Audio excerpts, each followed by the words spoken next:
Hello everybody, Aloha. John and I are here at the hub with an update for you guys. We may keep it short if we can help it, Try. but it's been a little while, so I thank you guys for bearing with us. We've been, at least personally, I've been trying to find a new balance here, as we move into a slightly different phase of eruption where there's a little bit more time to do stuff at home, like get ready for hurricanes or family, that kind of thing. So yeah, thanks for bearing with us. There's been nothing dramatic that has changed. From my point of view, there definitely have been changes happening. We haven't been, like telling you guys every single thing that's changed every single day as we had in the past, but there's been plenty still changing, but nothing that really affects what people should be doing behavior-wise, I would say, personally. So, we kind of felt a little chance to catch a little break in here. So. Yeah, definitely. Like the changes we're seeing don't merit panic or response at this moment, and that's good. There's less to report in terms of that. There's still interesting changes happening from a scientific point of view, and of course we want to know what the volcano is going to do ultimately or next. But yeah. All right, so should we start with a tilt? Perhaps? Sure. Tilt. All right, so camera around, you guys. And for the tilt, we're going to look at a couple different pages. We're now going to look at the Hawaii tracker. Now has a monitoring tab right here. One that has some tilt meters that are listed on the USGS site, but also a couple that are not quite as actually there. Yeah.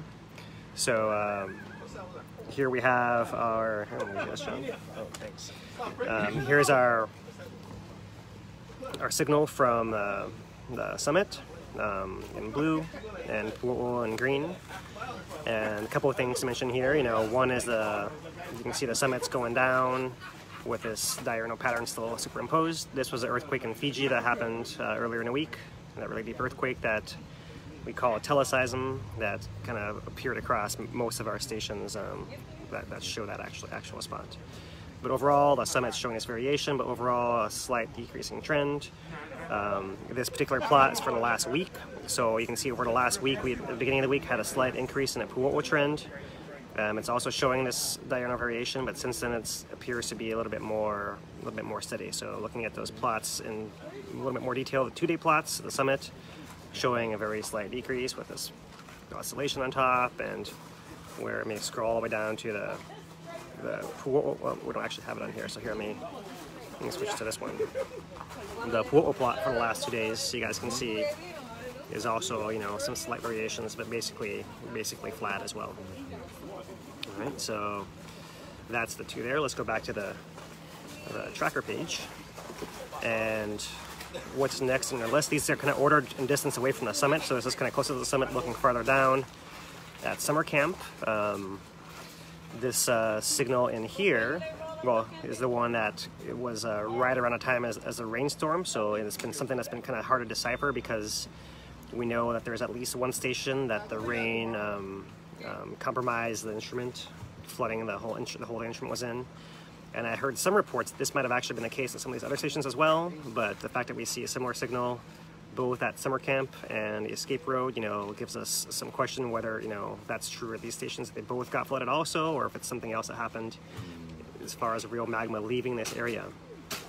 I want to bring this up because if magma did leave this area, then it had to have gone somewhere. And what are our candidates? Most likely down a rift. So we're not sure down a rift, but what we can see is let's look at the Pu'o signal first. It's the clearest thing we can see. That in this radial component, we see there's been a clear, this is the area of the rainstorm right in here. So it could be the rainstorm, either directly affected the signal, masked the signal. It's possible the rainstorm actually allowed some underground movement to occur, because one thing that we know happens is water lubricates faults. And it could be that something underground adjusted in response to the rain and it kind of had a trigger effect. It's impossible to tell whether that actually happened or not, but this is all happening at the same time, so why it's so muddled and hard for us to see what's going on. And why I personally have been kind of withholding judgment on that particular period of time for so long, because it was not quite clear what's going on. But since then, you can kind of see that Pu'o plot had an increase for several days, and then the last couple of days here, the ones were the flattish area kind of right up here at the end. Yeah. So, John, some analysis? Yeah, I think that that rise in the Pu'uo'o tilt over several days from that time of the storm onward, we inflated just slightly on the order of about 2 to 3 microradians over more than a week. And if anything, it looks like it's flattening out again, maybe beginning to deflate again there. And this is still a really small signal, but it's been appearing in the USGS reports. We've mentioned it already because that's the one sensor that's reporting an inflation trend, whereas everything else since the pause has been deflating a little bit. And so we're in different schools of thought, but that could be an indication that the Eastern Rift is being refilled to some degree. And so we can talk more about how that might connect with our other data as we... Right. So let's get into it soon, but let's look at these other two plots real quick first. Yeah. Yep. So here we have the plot that's JKA, the Janika flow, which is the one closest to Leilani, and down fissure of Pu'uo'o. And what you guys can see is that we, zoom out here a little bit, so you guys can see that the trend we see at Pu'uo'o, we do not see farther down the rift right here. So whatever's happening at Pu'uo'o is not going to down rift further, and in fact, it's hard to say because we actually have two components here. The tangential component is actually dropping down. Is it possible lava is leaking here and going back the other way? It would be hard to believe that, but one thing though that I've been keeping track of is the slope seems to be shallowing out a little bit here. Where it was deflating a little more steadily, seems to be a little flatter down in here. So I'm watching it to see if that's going to change or stay flat or begin deflating again. And I'll point out that this flat slope is exactly the same spot as this flat slope. Yeah, that's interesting. So is it actually possible this could have moved, drained, or somehow moved back up the slope? I'm not eliminating that possibility either. And if I don't have any answers, but just throwing out these ideas, that's one idea. The other idea is that if this is actually a true deflation at the summit, then you could have had some pocket of magma still up there that wasn't able to actually get down the rift. And maybe it did, following this decrease, start increasing shortly afterwards at Pu'uo'o. So there's an interesting timing right there, and it's hard to know exactly what's going on, but those are some ideas I want to throw out there. The last idea, perhaps, is that there might be a source beneath Pu'uo'o from deeper down that's feeding that area isolated from the rest, right? Yeah. And that's a little bit of a contentious idea because there's not a whole lot of evidence that we know of, not to say it hasn't happened, in the modern instrumentation era of that kind of event happening. Not that's like conclusive and, for sure that's exactly what happened, right? So let's get John's take on it. Yeah, what he's just mentioning is veering into a theoretical area we call the deep rift. And we mentioned it a few in our discussions that it's conceived of that there could be magma transporting through the deep part of the rift and then coming back up to the surface, maybe by Pu'uo'o, and bypassing the summit area altogether.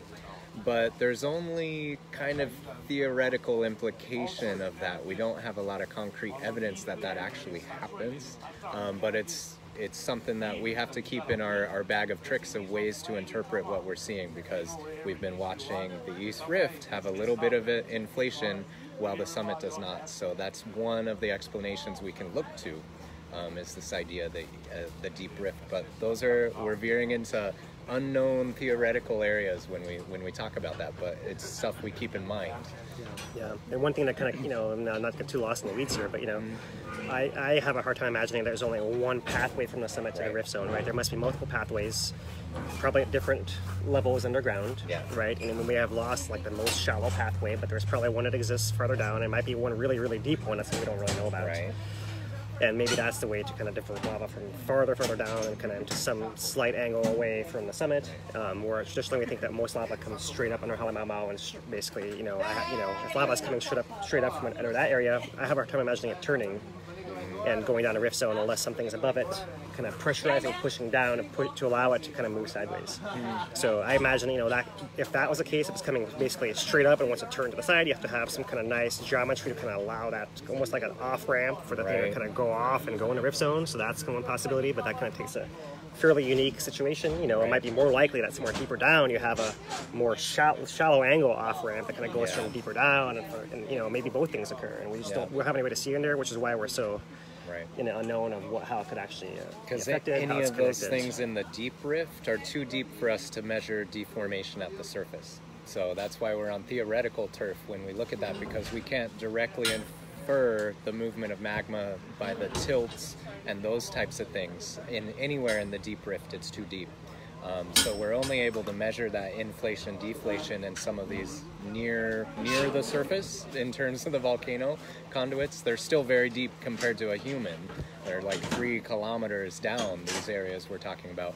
But deeper than that, there's a deep rift concept, and that wouldn't show up on our tilts or deformations. So, but it's worth keeping in mind. So. Yeah, so if, let's maybe talk some quick scenarios. If that's true and magma is coming in from that deep into Pu'u'o, what would we see Pu'u'o? Gas. More gas, yeah. So we're still looking for any fresh gas that has not been reported anywhere. Not really see any gases. So across the entire volcano, the emissions are still at their all-time lows. Yeah. So maybe inflation at Pu'u'o continuing. Yeah. If that's kind of the case right there. Yeah. Could see that trend increase. And then not elsewhere, right? And not elsewhere, yeah. Kind of more of what we got going on now, but maybe more dramatic with more gas. Right, like, yeah. That's the case. If it continues and gets more pronounced in the East Rift without inflating the summit, that's suggestive that it's able to bypass the summit in a way that it's not deforming the surface in a way we can measure. So, but I agree with Phil, there's all sorts of geometry to consider. If we drew different diagrams, we could have diagrams that make the lava making a 90-degree turn and going into the East Rift, and that doesn't seem that likely.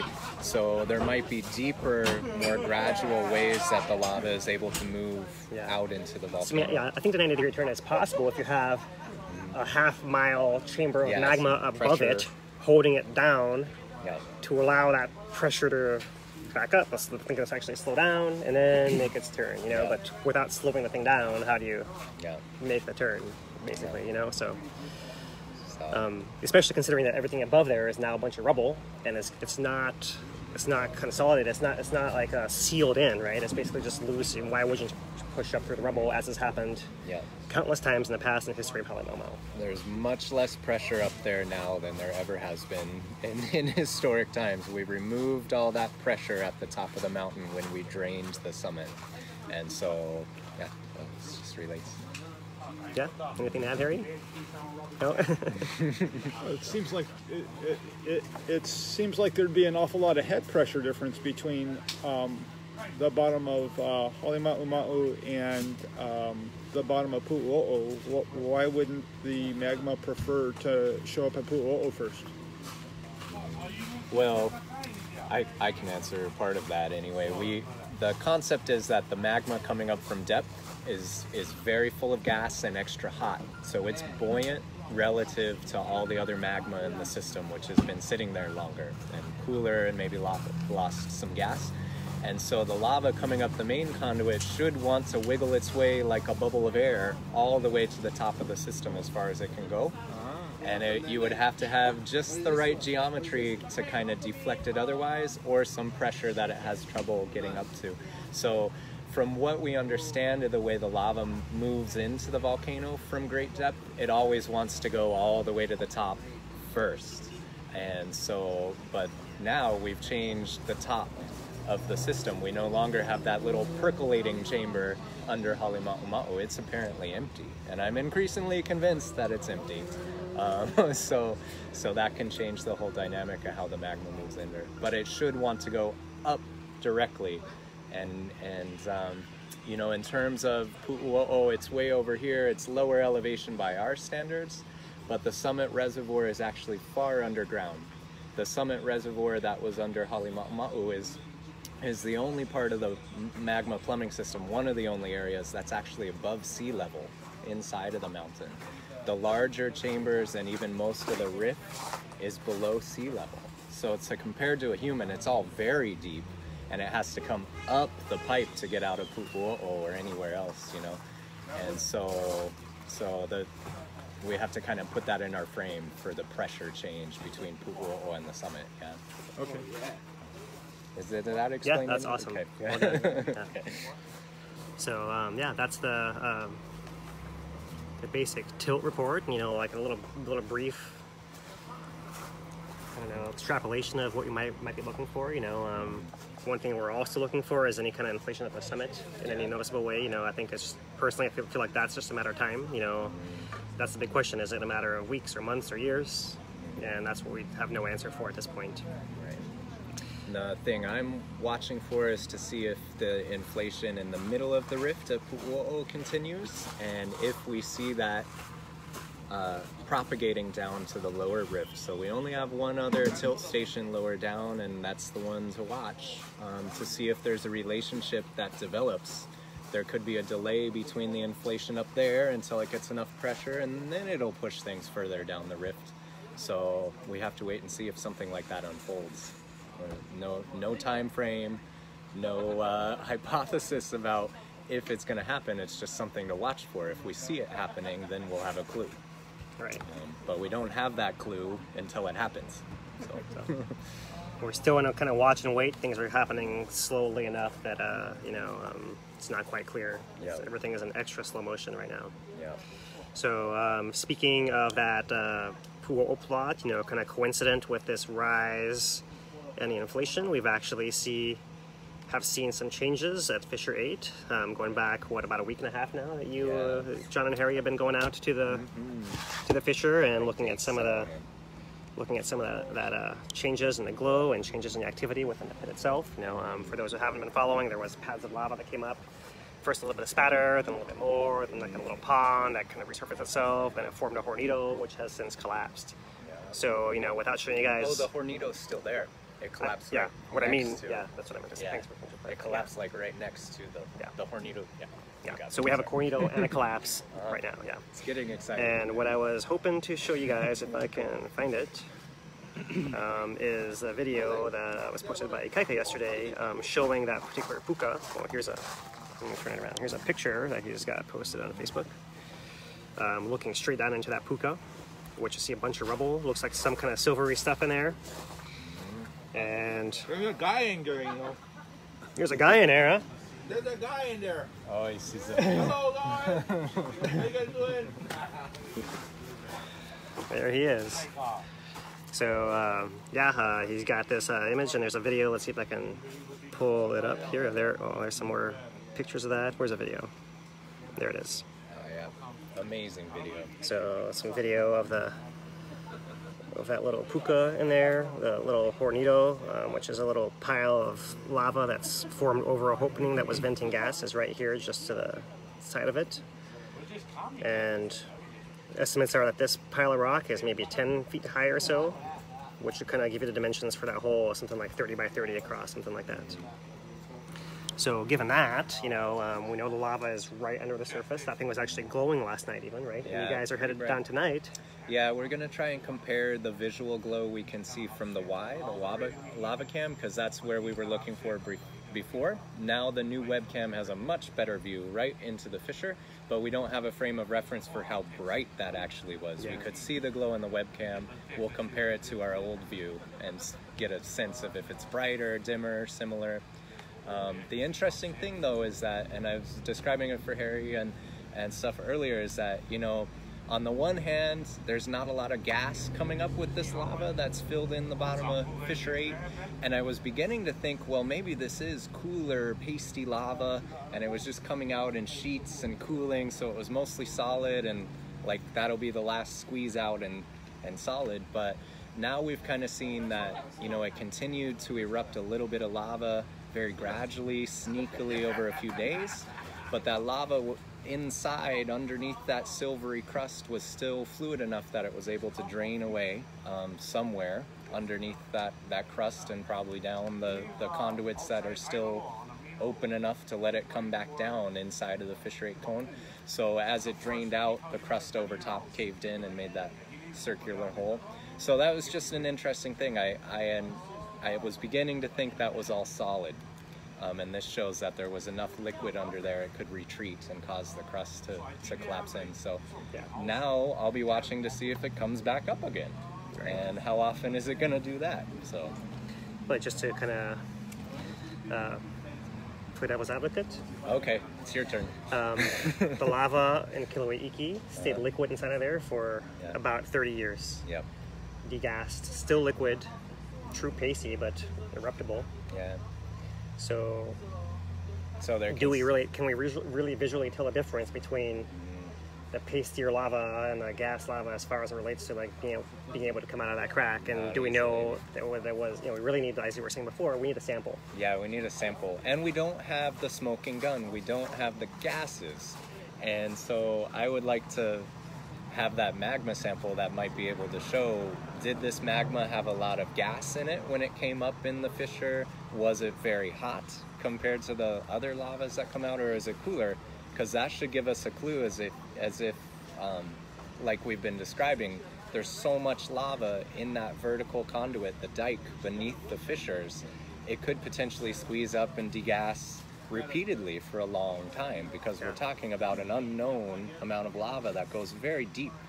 And so a lava sample would help indicate, is it lava that's just been in the fissure, or is it lava that's getting gas or heat from somewhere else?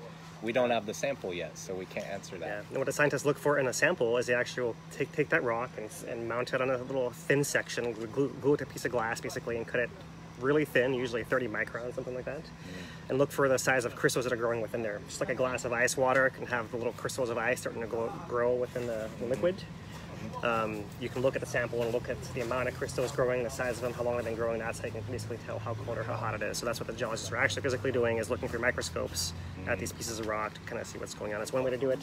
The other way is bulk chemistry, and without getting too far into detail there, that's another way to kind of analyze the whole rock composition and what might be the ingredients to form that thing, and I can tell something from that as well. One thing I wanted to bring up, it's kind of not really fissure exactly, but for a long time, early on, before fissure established, fissure 22 was our main vent, it seemed like. And for a long time, as fissure erupted, fissure 22 still kept erupting, spattering, glowing, stopping, glowing, spattering, stopping, glowing. How long did that go on? I have a hard time remembering, but it might have been about a month, maybe, something like that. Yeah. And those were pretty big bursts of lava. It was doing the strombolian, like fireworks coming out of it. That went on for a long time. For a long time, yeah. And that was, relatively speaking, a smaller dike than the one we have now. I personally believe that dike was originally 55 lava. They got pushed out by Kīlauea lava that came out of there. I can talk about those details, different broadcasts for you guys, the actual sequence of probably how it actually pushed up. It wasn't as big an area as fissure 8 ended up being. It wasn't as easy a path out for the magma once the high magma bulk of flow arrived. But it was, because essentially once fissure 8 begins, fissure 22 starts to wind down kind of slowly but surely from that point on. So just want to point out that, even fissure 22, we kind of seen a pattern that's not really dead, and it's still doing something. It's glowing. Oh, now it's spattering, and now it's not doing anything. We don't see any glow. Now it's spattering again. So just kind of remind it's kind of a lifetime ago now. Yeah. It seems like, but that did happen, right? Yeah. With fissure 22. And we could see 8 do that as well. However, another devil's advocate detail, at that time, we know that there was definitely still head pressure coming through the system feeding fissure 8. So some of that might have been diverted into the other fissure conduits, giving a little reactivation of 22. So we just really don't know the geometry down there. There's a few variables that we wish we could just get our X-ray vision, better than X-ray vision, ground penetrating Superman vision, to see how it's all connected together. But the point is that at fissure 8, there's probably more lava in residence under the fissure 8 fissure than there was under the fissure 22. Than any of the other fissures. So let's bring up fissure 17. 17. The one that was totally isolated and did not mix with any of any other lava from here. It was just basically old lava, possibly 100 years old or so, possibly even older. Very interesting. That had its own life cycle. And how long did it take that thing to wind down? That was one of our longest active fissures. It was. And that lava from fissure 17 was completely independent of all the other lava, and it stayed active for weeks and weeks and weeks. So that is a good comparison. That's lava 100 years old was still erupting on its own for weeks and weeks. With no fresh input. With no fresh input, because that's the fissure that didn't mix. So that's a good point. Yep, it stays eruptible for a very long time. So some ideas there for you guys. Dallas. So when lava erupts kind of like a fireworks, it's called a strombolian eruption after the volcano of Stromboli in Italy.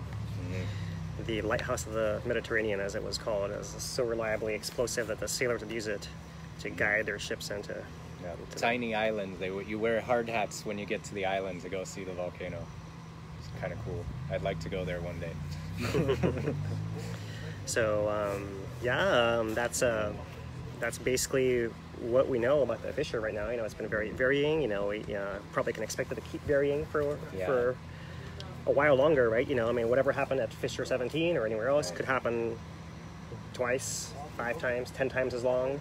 Yeah. At fissure 8, just given the size of a magma body underneath there compared to the other ones. Yeah. And so that's the thing. It could go on doing this and still be consistent with that dike cooling down beneath fissure 8. And that's just the thing I'll be trying to pay attention to. At what point can we start to see more meaningful changes that might mean something else rather than just the process of that amount of lava cooling down under the fissure? So how many times is it going to come back up into the fissure before it's done gurgling and cooled? That's a question I'm going to be paying attention to really carefully. 3 more times. Maybe Kavi says 3 more times. So after just 3 we all run. I'll be done in 3 times. Just kidding. Maybe that's a good point to like point out like what we're talking about, because we're interested. Hey, is this done already, or what's the deal? I think one thing we do kind of agree on, if there is reactivation in a meaningful way where lava starts flowing again, none of us are expecting it to become the raging fissure 8 that we just experienced and lived through. That was a huge amount of magma. If activity resumes, it would be most likely at a much, much lower level. And the number that we tend to compare it to is maybe something similar to the average flow of Pu'uo'o, because that's often considered to be about the average rate of lava coming into the volcano. So, but we don't really know completely those details. But if there were reactivation, it's not like we're all going to be running screaming in the night again, most likely. You know, like we're watching a glow, and that's all we've got right now, you know. So I think the level of anxiety, the level of stress about is it over, is it paused, we can let that go a little bit right now, and just everybody's having their healing, just getting back to their houses, cleaning up, taking a look at the land. Could Yeah, well, I would was a request, not a question. Okay. Yeah, that's an important question. So this will reveal here, Philip and I tend to be in 2 different schools of thought, but we agree on a lot of things. I think the most likely place to see lava flowing from again would be fissure 8, things being as they are. The second most likely eruption area is the summit, and then I would put Pu'uo'o as the third. But see, we don't really know any of those things. And so, but the summit activity will return to the summit. Pu'uo'o is a bit of a wild card, and I'm just not convinced it won't continue erupting from fissure 8 yet. So that's the kind of breakdown, but definitely the summit is a place that activity will return to eventually. When are we going to name fissure 8? When are we going to name fissure 8? Well, it's more about when they're going to reveal it, right? So, you know, it's been named apparently, and we're just, you know, not at liberty to reveal it. It falls on someone else to do that. Yeah, it goes some protocol. Yeah, there's protocol, and yeah, it's not our Kīlauea, so. But it has, you know, we're all waiting. It should have been announced a while ago already, but we still don't know yet. So I'll agree with John that, you know, it's very easy to rip lava out of fissure 8. The lava is going to stay right beneath the surface for a long time. It's not, you know, I keep saying, you know, it's not going to drain anywhere. It's got nowhere to go.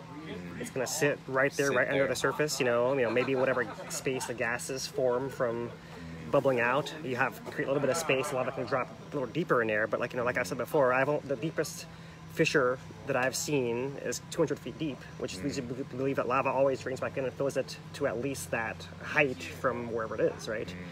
It's almost always pretty close to the surface when it actually cools and hardens, in my particular experience, you know. So the question to me is, what's going to push it out, right? So we have the gas pressure, which builds within itself can push it out. That's what I believe is happening so far. It could be that, as I described, there's some slug of magma from the summit maybe push its way through. That could push it out. If something could push it from fissure 8 going back up rift, however unlikely I believe that actually to be, that's another way you have force or pressure to push it out as well. But something's going to actually push it out. You know, whether it's from I'm putting Pu'o and Fissure 8 kind of in the same camp. You know, I believe that the whole thing might even be open from Pu'o to Leilani. Yeah. But what's going to push it out? That's the big question to me, and that's why we're so curious to find a signal, whether it's from Pu'o itself. If there's pressure there, then that's pressure that can push it out. If there's pressure from the summit, then that could push it out as well potentially. Right. If it doesn't push out to the summit first, you know. And the way that I disagree with John is I think it's more likely to erupt out of the summit. Just because I'm not convinced of this deep pathway to the rift still being in place. We have no idea, we're just totally guessing, you know, it's just like a gut feeling, you know, so, you know, I kind of feel like most eruptions in the past that have caused big summit collapses have been followed by lava returning to the summit almost all the time. It's hard to say because the data is not very clear, you know, that was, you know, we just don't know that much, you know, from the previous collapses. The most recent one, 2024, I kind of exclude that as a little bit different from what's happening from what happened this year because, you know, the scale is just totally off.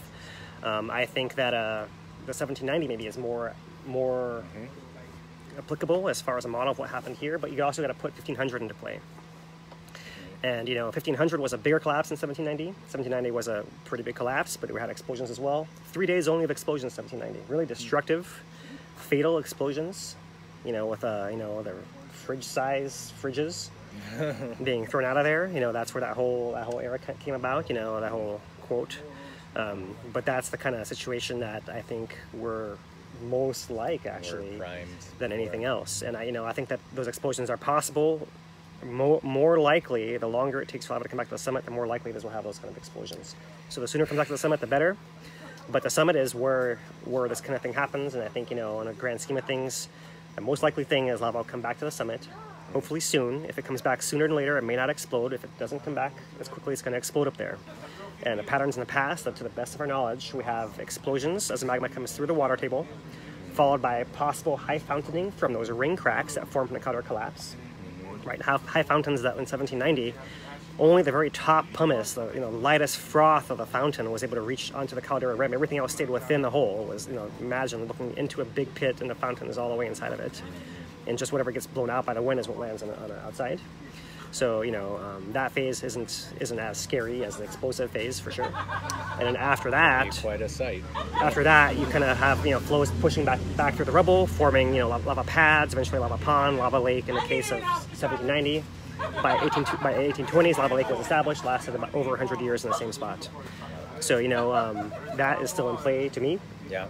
I agree. He's laying it on you here. Yeah. That we probably have. The likelihood of eruptions within that new crater, the potential for powerful explosions in the crater. If it doesn't erupt lava soon, then there's potential to be primed for explosions. I think that's never been more real than this moment in history. But what kind of time frame? And so I think I wanted to mention, I think this is the appropriate place to do it. We make predictions about what we think might happen because that's part of the scientific process, right? You make an observation, you form a hypothesis, you use that hypothesis to predict things, and you test your results to see if it was supported, right? It doesn't matter if our predictions are off because the process is leading us to other understanding. So it's not about who is going to be correct with the prediction, because I guarantee you this, the volcano is going to do whatever it was going to do anyway, regardless of what we talk about it. And the scenario he's outlining for you is that we are recognizing the pattern. When there's a large crater at the summit, that's when we're primed for these large explosions. It's just I'm at a different angle, because if I consider it a race between the summit erupting next or continued eruption in the East Rift, when I look at it, I see that the East Rift is currently winning because we're still seeing glow and lava out of the lower rifts, and we have one signal of the inflation happening. So I'm thinking the lava is coming down the East Rift before it goes back to the summit. But I definitely wholeheartedly agree with Phil. This is the time to start talking about what can happen at the summit next. And we don't know what kind of time frame that'll be on, but the information he's giving you in the historical context, when there's a big crater collapse, tends to be when we go through these explosive phases. And so Yeah, so you see there's agreement and disagreement. It's part of science. Yeah, and there's a lot we don't even know. I mean, maybe we should just keep going the rest of the way into it. But Don Swanson talks about, he actually, I've just heard that he believes there may actually be more collapses coming. Oh God. So if that the same type, like the CE type A, or just a new form of further collapsing? collapses, collapses, larger than we've seen, like as a secondary phase, right? So let me bring up 1500. 1500 was a collapse that was bigger than 1790.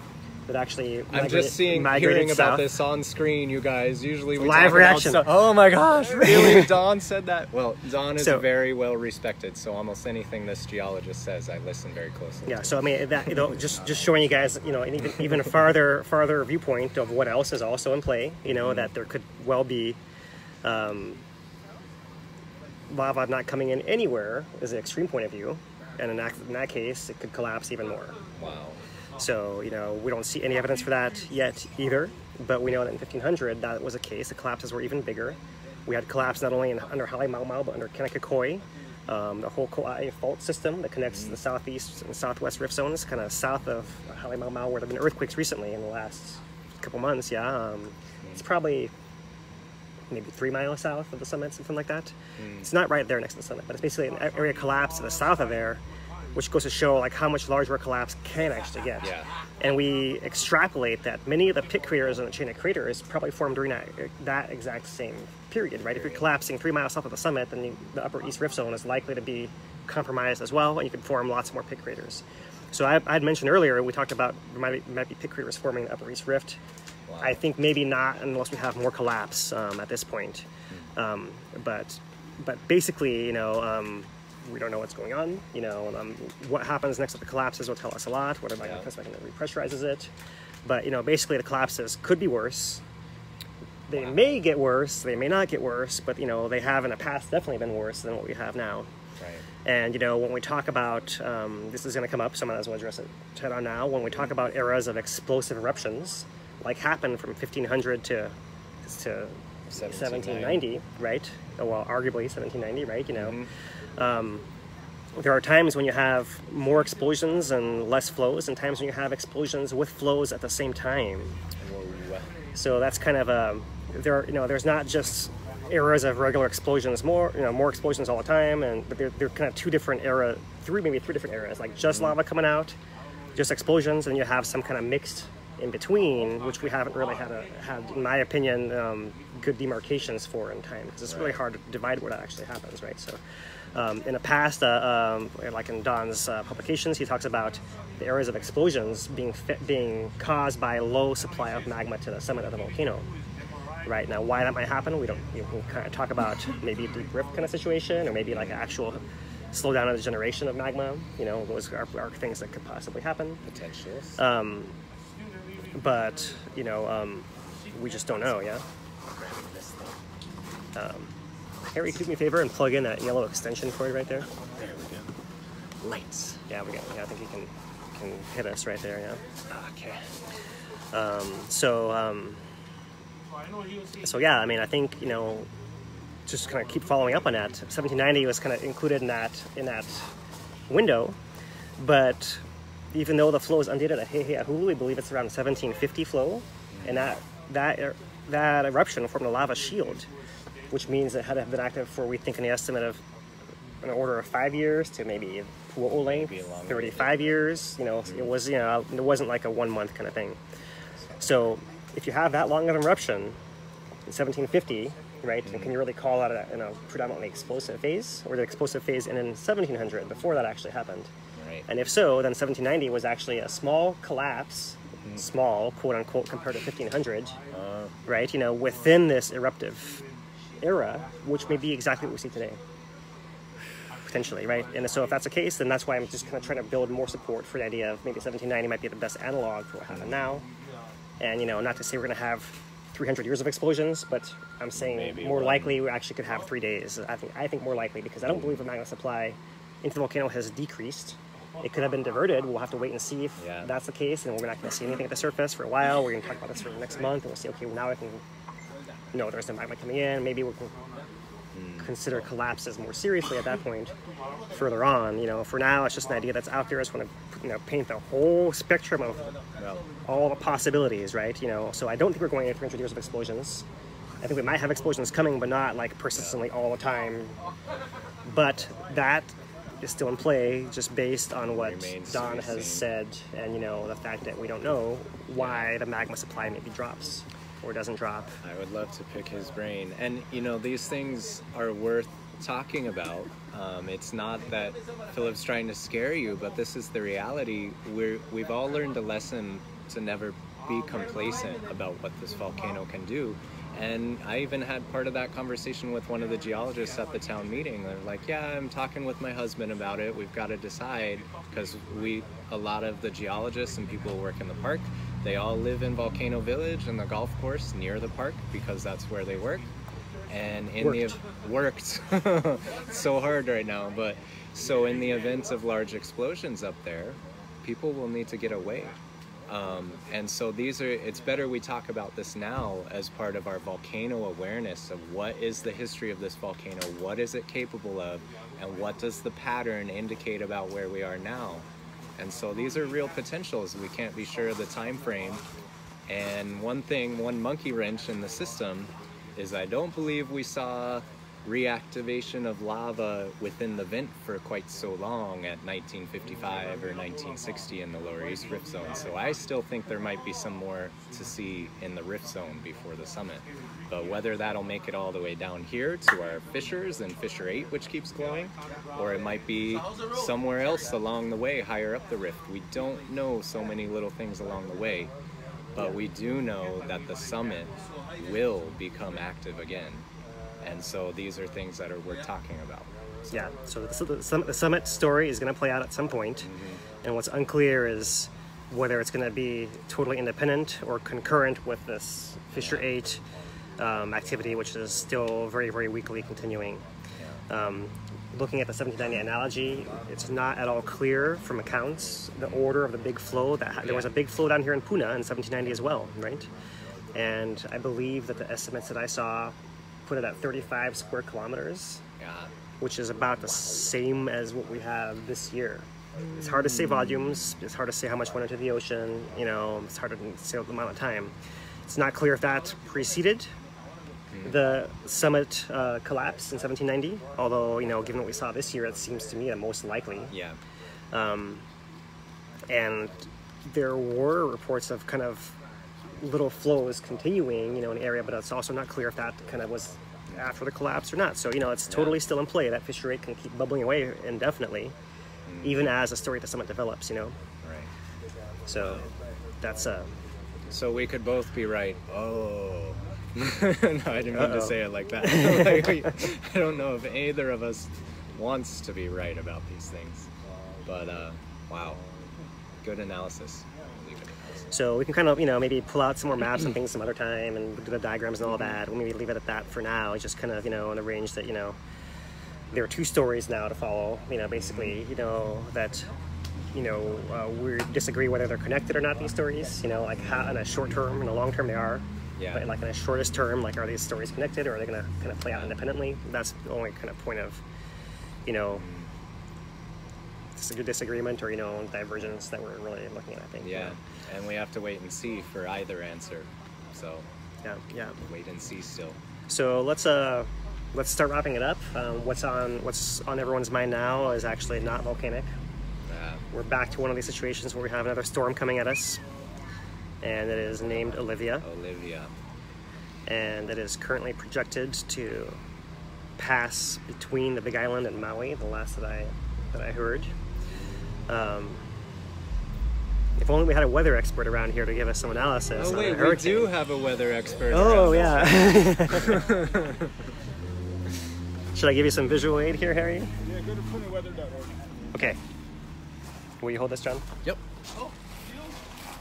Ladies and gentlemen, Harry Durgin. Hey, aloha. A night of good news, eh? Well, we didn't have any bad news. Nothing to report like that. Well, Olivia looks disheveled and weak, and is here we can see here on these graphs that the pressure has been increasing. This is a weakening trend here, and right now it doesn't even look like a tropical storm. It looks more like a tropical depression. Oh. Okay, we do have some cooling cloud tops, but there's been an area of very active convection in the northeast, right here. So you can see the northeast of the storm is where all the activity is. This whole area here doesn't have activity. Oh. We've got outflow impinged on this area, and that's because winds are coming towards the storm in the upper level, and you can see that the winds are venting on this side. Underneath this area here, there's low-level convergence at the surface where winds are coming together, and I think that's helping fuel this, but there's more factors involved, and it's been tough to figure out what's causing this persistence here. But the good news is that the models hold on to this activity being on the northern part of the storm as the storm passes by the Hawaiian Islands, and it doing that keeps the most active area actually offshore, which is great. We have had a recent development that is very exciting. We've been waiting for this storm to turn southwest towards the island chain, but indeed it seems like it's turning northwest instead and moving away from the island chain. And I believe that this is partially due to the disrupted circulation trying to reform under that area of strong activity in the northeast. Okay, so this might be a temporary jog if that's the case, and then it would resume a westward track, but I do not believe we're going to see that southwest turn. If we do, something would have to change. And that doesn't mean something can't change, but given the status of what we're seeing now, it might miss all the islands, and that would be wonderful. That's the best possible situation. Yeah, so we wait and see, but it's been a good day for Olivia being less of a danger. That's Awesome. awesome. Thanks for the report, Harry. Yeah. Awesome. It's awesome you're here. Regardless of that, we should all be prepared, of course, right? We have, if the storm does somehow still affect us, it's likely to be not as much rain as Lane. Is that correct? And possibly some wind. It's already doing something we didn't expect. It may again do something we don't expect. We absolutely need to keep an eye on it until it's fully west of us. But right now it's looking good. It's looking good. Right. Regardless, prepare for rain and wind, you guys. Yep. Yeah. That's basically the moral. Hopefully you guys are all well practiced at this by now. This is not our first rodeo once again. So standard things you want to have is some food, clean water to last a week or more. Good to have cash in case there's a lot of power outages, and fuel and things like that before the storm. Those are standard things, and first aid, and that should just be part of your general preparedness for every storm. Yeah. Let's put it this way: if you live in Puna, you should kind of always have an emergency evacuation bin on hand all the time, right? So, anything else you guys would like to add? Yeah, I'd like to add. Yes. The most important thing I learned from Isel is meet your neighbors, make connections. That's better than anything else. Right. Yeah, absolutely. Great advice. This is all about community, you guys. It really is. Yep. I agree. I wouldn't have got out of my driveway in Isel if my neighbor didn't help me with his chainsaw. So There you go. There you go. Yep. Neighbors. All right, you guys, let's wrap it up. We didn't do a good job of keeping it quick. Sorry.